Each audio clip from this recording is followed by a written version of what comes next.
ನಮಸ್ಕಾರ. S R public ನ್ಯೂಸ್ಗೆ ಸ್ವಾಗತ.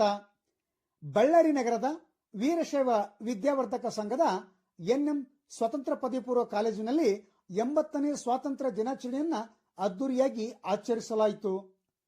ದೇಶಕ್ಕಾಗಿ ತಮ್ಮ ಜೀವನವನ್ನೇ ಸಮರ್ಪಿಸಿಕೊಂಡ ಮಾಜಿ ಯೋಧರಾದ ಮಾರ್ಕಂಡಯ್ಯ ಅವರು ಧ್ವಜಾರೋಹಣ ನೆರವೇರಿಸಿದರು.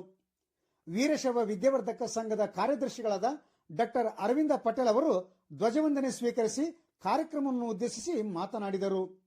ಸ್ವಾತಂತ್ರ್ಯ ಎಂದರೆ ಕೇವಲ ಬಂಧನಗಳಿಂದ ಬಿಡುಗಡೆಯಲ್ಲ, ನಮ್ಮಲ್ಲಿ ಪ್ರೀತಿ, ಸಹನೆ, ಸಹಬಾಳ್ವೆ, ಸೌಹಾರ್ದತೆ ಹಾಗೂ ಏಕತೆಯನ್ನ ಬೆಸೆಯುವ ಸೇತುವೆಯೇ ನಿಜವಾದ ಸ್ವಾತಂತ್ರ್ಯ ಎಂದು ಅವರು ಹೇಳಿದರು. ವಿದ್ಯಾರ್ಥಿಗಳು ಶಿಸ್ತಿನ ಪಥಸಂಚಲನದ ಮೂಲಕ ಧ್ವಜವಂದನೆ ಸಲ್ಲಿಸಿದರು. ಬಳಿಕ ವಿದ್ಯಾರ್ಥಿಗಳು ಒಕ್ಕೂರಿನಿಂದ ವಂದೇ ಮಾತರಂ ಹಾಗೂ ರಾಷ್ಟ್ರಗೀತೆಯನ್ನ ಹಾಡಿದರು. ಧ್ವಜಾರೋಹಣದ ನಂತರ ವೇದಿಕೆ ಕಾರ್ಯಕ್ರಮದಲ್ಲಿ ಕೆಲವು ವಿದ್ಯಾರ್ಥಿಗಳು ಸ್ವಾತಂತ್ರ್ಯ ದಿನಾಚರಣೆಯ ಮಹತ್ವ ಕುರಿತು ಭಾಷಣ ಮಾಡಿದರು. ಕಾಲೇಜಿನ ಪ್ರಾಂಶುಪಾಲರಾದ ಎಎಂಪಿ ವೀರಸ್ವಾಮಿ ಅವರು ಸದಾಶಯದ ನುಡಿಗಳನ್ನು ನುಡಿದರು.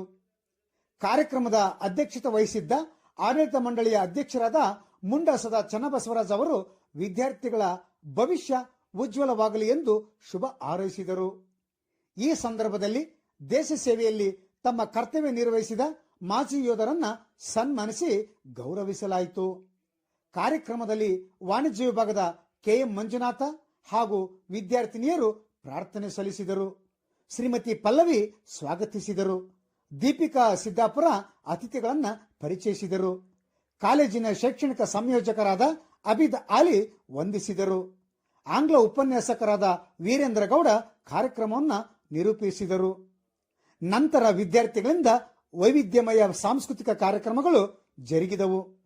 ಕಾಲೇಜಿನ ಆಡಳಿತ ಮಂಡಳಿಯ ಸದಸ್ಯರು, ಪ್ರಾಂಶುಪಾಲರು, ಬೋಧಕ ಹಾಗೂ ಬೋಧಕೇತರ ಸಿಬ್ಬಂದಿಗಳು, ವಿದ್ಯಾರ್ಥಿಗಳು ಮತ್ತು ಪಾಲಕ ಪೋಷಕರು ಕಾರ್ಯಕ್ರಮದಲ್ಲಿ ಪಾಲ್ಗೊಂಡು ಸ್ವಾತಂತ್ರ್ಯ ದಿನಾಚರಣೆಯ ಸಂಭ್ರಮವನ್ನು ಹೆಚ್ಚಿಸಿದರು.